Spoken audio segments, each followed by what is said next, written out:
Pandian store upcoming எபிசோட்ல இங்க சென்னைக்கு ராஜுவும் கதிரும் போய் ரீச் ஆகுறாங்க.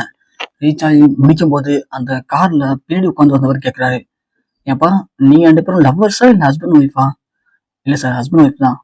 அப்புறம் என்னப்பா இந்த அளவுக்கு பேசிட்டு வரீங்க விடாம? உன்னை பத்தி அந்த பொண்ணும் பொண்ணை பத்தி ஒன்ன பண்ணியும் பேசுறத பார்க்கும்போது என்னமோ இப்பதான் லவ் பண்றீங்களோ அப்படின்னு நான் கூட நினைச்சிட்டேன். ஆனா ஹஸ்பண்ட் ஒய்ஃபா இருந்துகிட்டு உங்களுக்குள்ள எதுவும் இன்னும் நீங்க டிஸ்டன்ஸ் மெயின்டைன் பண்றீங்களா? இங்க பாருப்பா, ஹஸ்பண்ட் ஒய்ஃபுக்குள்ள இந்த மாதிரி டிஸ்டன்ஸை மெயின்டைன் பண்றத என்ன தவிர வேற யாராவது பார்த்தாங்கன்னா அதுவே உங்களுக்குள்ள பிரிவை ஏற்படுத்துற மாதிரி ஈஸியா உங்களை சண்டை முட்டி விட்டுருவாங்க. அதனால எப்போதுமே ஹஸ்பண்ட் ஒய்ஃப் அப்படிங்கிறவங்க உங்களை பத்தி இவங்களுக்கும் இவங்களை பத்தி உங்களுக்கும் 2 பேருக்கு மட்டும்தான் ஃபுல்லாவே தெரிஞ்சிருக்கணும். அப்பதான் உங்களுடைய வாழ்க்கை நல்லா இருக்கும். என்னுடைய அனுபவத்தை சொல்றேன், தப்பா நினைச்சுக்காதீங்க அப்படின்னு சொல்ல, ஐயா அப்படி இல்லை, எங்களுடைய திருமணம் அப்படிங்கிறது ஒரு ஒரு முடிவுல நடந்து முடிஞ்சிச்சு. இன்னும் நாங்க எங்களை பத்தி புரிஞ்சுக்கல. அதான். சரிப்பா, அப்படின்னா இந்த ட்ரிப்ல உங்களை பத்தி புரிஞ்சுக்குங்க. 2 பேரும் மனசை விட்டு பேசுங்க. 2 பேரும் புரிஞ்சுக்கிட்டா மட்டும்தான் உங்களுடைய வாழ்க்கை நல்லா இருக்கும் அப்படின்னு அவரு சொல்லிட்டு போயிடாரு.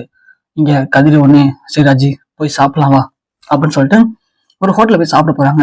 பார்த்தா அந்த ஹோட்டல்ல சாப்பாடு விலை ரொம்ப அதிகமா இருக்கு.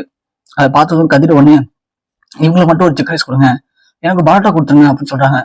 அதை ராஜி பாத்துறாங்க. என்ன இவன் எப்படி இருக்கான் நமக்காக? நம்மள அவன் பிடிச்சிக்காம இல்ல, ஒரு சந்தர்ப்பத்துல நம்ம கிளம்பி பண்ணிட்டான் பிடிக்காம. டாமன் செடி மாதிரி அடிச்சுக்கிட்டு இருந்தோம். ஆனா இப்ப என்னமோ நம்ம மேல இவ்வளவு பாசமா இருக்கான். அதுவும் நமக்காக சாப்பாட்டை கூட சாட்டிஸ்ஃபை பண்ணிக்கிறான்.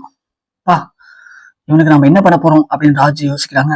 கதிர் சாப்பிட்டு முடிச்சுக்கிறோம்னா சரி வா போய் ரூம்ல ஸ்டே பண்ணலான்னு சொல்லி ரூம்ல ஸ்டே பண்ணலான்னு சொல்லும் போது ராஜி ஒண்ணு, இல்லைங்க எனக்கு பீச்சுக்கு போகணும்னு ஆசையா இருக்கு அப்படின்னு சொல்றாங்க. சரி ராஜி வா பீச்சுக்கு போகலாம் அப்படின்னு சொல்லவும் ராஜு ஒண்ணு கேட்கறாங்க, ஏன் கதிர் உங்களுக்கு பீச்சுக்கு போகலாம் பிடிக்காதா அப்படின்னு கேட்கறாங்க. பிடிக்காதுன்னு சொல்ல முடியாது, எனக்கு அந்த அளவுக்கு விருப்பம் இல்ல. அப்போ உங்களுக்கு என்னதான் பிடிக்கும் அப்படின்னு ராஜு கேட்க, கதிர் ஒண்ணு, எனக்கு என் கூட இருக்கிறவங்க சந்தோஷமா இருக்கிறத பாக்குறதுக்கு ரொம்ப பிடிக்கும் அப்படின்னு சொல்ல ராஜு ஒண்ணு சிரிக்கிறாங்க. கதிர் ஒண்ணு சிரிக்கிறாரு. அந்த இடத்துல ராஜுக்கு கதிர் ரொம்ப பிடிச்ச போகுது. கதிர் இது வரைக்கும் நம்ம ஒரு மோசமான பையனை தான் பார்த்திருக்கோம். ஏன்னா கரடு மோடா இருப்பான். ஆனா இந்த அளவுக்கு ஒரு குழந்தை மனசு, தன்னை நம்பி வந்தவங்களுக்கு உசுறு கொடுத்தாது அவங்களுக்கு தேவையானது பண்ணணும், அவங்களுக்கு பிடிச்ச செய்யணும் அப்படிங்கிற அளவுக்கு கதிர் மனசு இருக்கும் அப்படிங்கிறத ராஜு இது வரைக்கும் புரிஞ்சுக்கிட்டே இல்லை. அப்பதான் 2 பேரும் மனசு விட்டு பேசிக்கிட்டாங்க. அப்போ கதிர் சொல்றாரு, ராஜி அடுத்த டைம் நம்ம கண்டிப்பா சென்னைக்கு வந்தோம்னா பீச்சுக்கு வந்துட்டு தான் போனோம், எனக்கும் பிடிச்சிருக்கு பீச்சை அப்படின்னு சொல்ல ராஜு ஒண்ணு, என்ன அடுத்த டைமா? இந்த டைம் வந்ததுக்கு வீட்டுல போய் சொல்லிட்டு வந்திருக்கோம், அடுத்த டைம்லாம் நடக்குமா? வாய்ப்பே இல்லை. ஏன் ராஜு? அப்பெல்லாம் ஒண்ணுமே இல்லை. நமக்கு ஒரு விஷயத்த செய்யணும்னு ஆசைப்பட்டுட்டோம், பிடிச்சி போச்சு அப்படின்னா மத்த எதை பத்தியும் யோசிக்கவே கூடாது, பண்ணிடணும், அவ்வளவுதான்.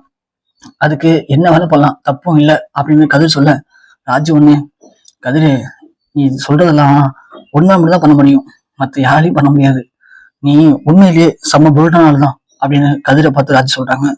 அப்படி 2 பேரும் பேசிட்டு போயிட்டு இருக்கும் போது அங்க வந்த ஒரு பொண்ணு கிட்ட 2-3 ரவுடி பசங்க தகராறு பண்ணிட்டு இருக்காங்க.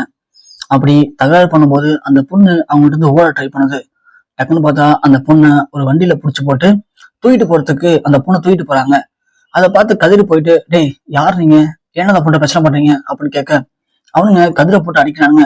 ராஜு போய் காப்பாற்ற முயற்சி பண்றா, ஆனா அவங்க அடிச்சு போட்டு அந்த பொண்ணை தூக்கிட்டு அங்கிருந்து கிளம்பிடுறாங்க. ராஜு உடனே கதிரை விட்டுட்டு அந்த பொண்ணை காப்பாத்துறதாக அந்த வண்டி பின்னாடி ஓடுறாங்க. ஆனா அவனுங்க வண்டி எடுத்துட்டு போயிடுறாங்க. ராஜுக்கு இங்க என்ன பண்ணு தெரியல, ராஜு விடவே இல்லை.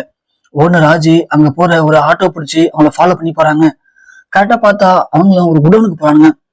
அந்த குடோன்ல கொண்டு போய் அந்த பொண்ணை வச்சுட்டு அந்த பொண்ணு அந்த கூட்டத்துல இருக்க ஒருத்தவங்க அந்த பொண்ணை லவ் பண்றான். ஆனா அந்த பொண்ணு லவ் பண்ணல, அதுக்காக அந்த பொண்ணு அங்க அவனுக்கு கல்யாணம் பண்ணிக்கலாம்னு முடிவு பண்றாங்க. அதை பார்த்து ராஜி உடனே அங்க போய் அவங்க எல்லாரையுமே அடிக்கிறாங்க. அடிக்கும் போது அவங்களும் ராஜு அடிக்கிறாங்க. ஆனா ராஜு விடவே இல்லை. எல்லாரையும் அடிச்சு போட்டு அந்த பொண்ணை அங்கிருந்து காப்பாத்தி கூட்டிட்டு திரும்ப பீச்சுக்கு வராங்க. வந்து பார்த்தா அங்க கதிர் அடி வாங்கி கிடக்குறான். அப்புறம் கதிருக்கு தண்ணியை ஊத்தி எழுப்புறாங்க. கதிர் எந்திரிச்சான்.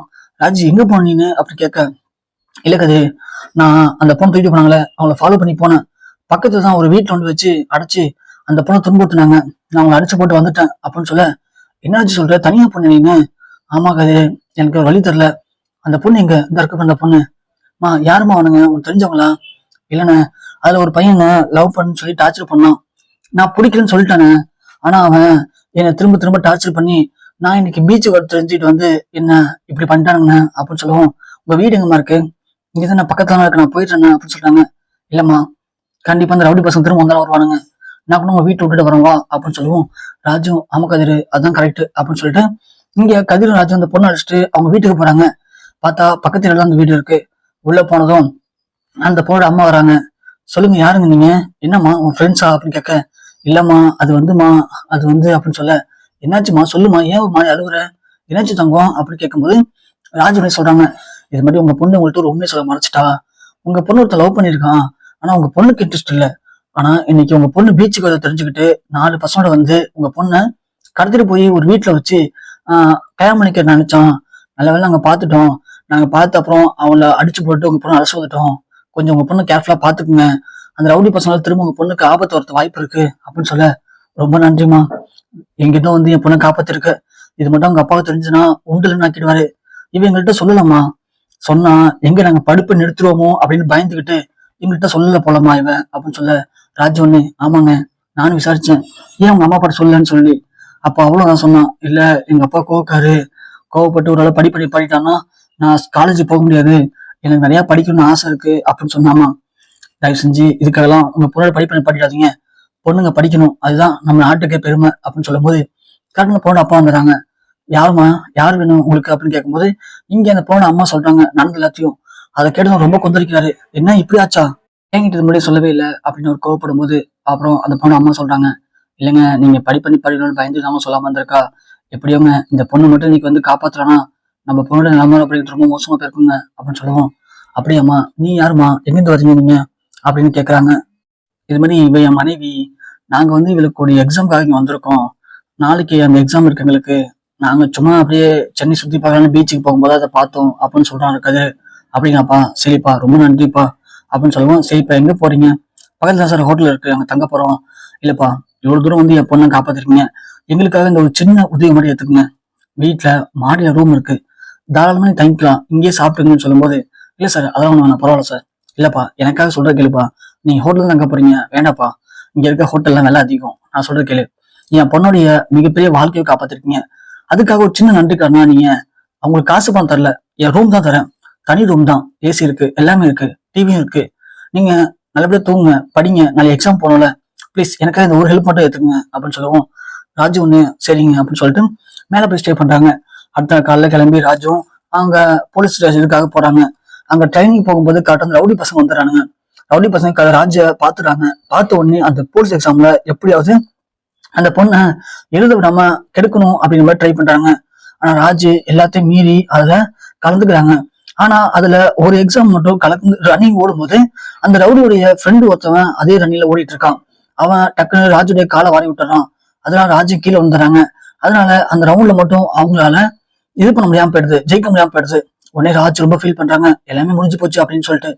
அப்பதான் திரும்பவும் ராஜுக்கு ஓடுறதுக்கு ஒரு வாய்ப்பு தராங்க. இதை யாருமே எதிர்பார்க்கவே இல்லை, எப்படி இந்த பொண்ணுக்கு மட்டும் இன்னும் வாய்ப்பு தராங்க அப்படின்னு. ஆனா அந்த ரவுண்ட்ல ராஜு ஓடி ஜெயிச்சுறாங்க. ராஜுக்கு ரொம்ப சந்தோஷமா இருக்கு. கதிர்கிட்ட வந்து சொல்றாங்க, கதிர் இந்த ரன்னிங் ரேஸ்ல ஒரு வாட்டி தான் சான்ஸ் தருவாங்க, ஆனா நான் கீழே விழுந்துட்டேன், நானா கீழே உள்ள தள்ளி விட்டான், ஆனா நான் போய் யார்ட்டையும் கேட்கவும் இல்லை, எப்படி அவங்க எனக்கு ஒரு வாய்ப்பு கொடுத்தாலும் தெரியல அப்படின்னு சொல்லி ரொம்ப சந்தோஷப்படுறாங்க.